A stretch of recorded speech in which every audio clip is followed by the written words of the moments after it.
for the word filled, there's three different words altogether.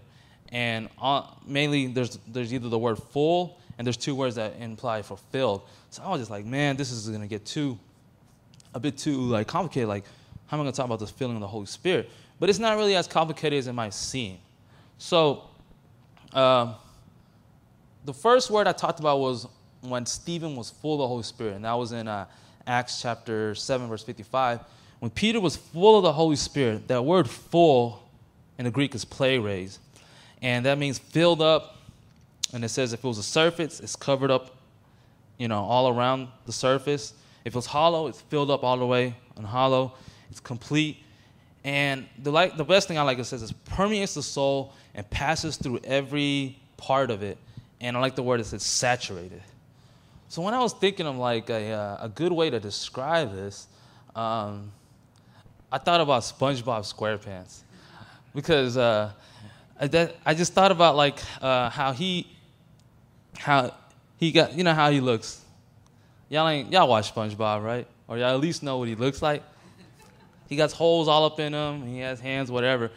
He basically just looks like a sponge, okay? If you know what a sponge looks like, that's what SpongeBob looks like.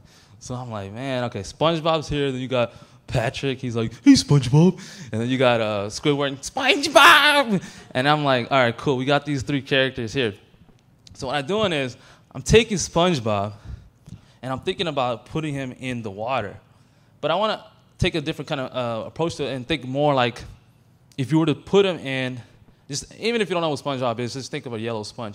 You took a sponge and you dipped it in some red Kool-Aid, and you put it all the way in there, that sponge is going to be what?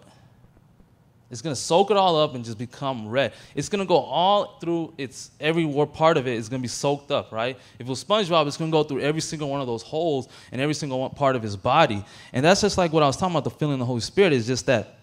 It passes through everything, through the soul, through every part, and it saturates you. It's every part of your body is filled up from top to bottom.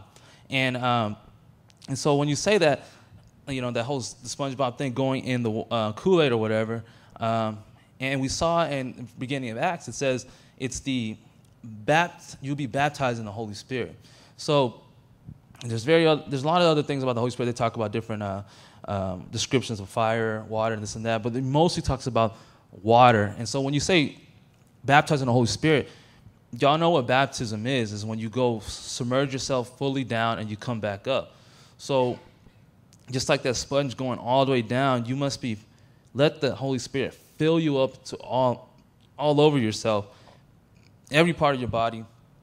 And so it needs to permeate through every single part of your body. Because then you see that sponge, it's going to be all reddish. It's not going to be totally yellow anymore. It's going to be all permeated with the water and that Kool-Aid. So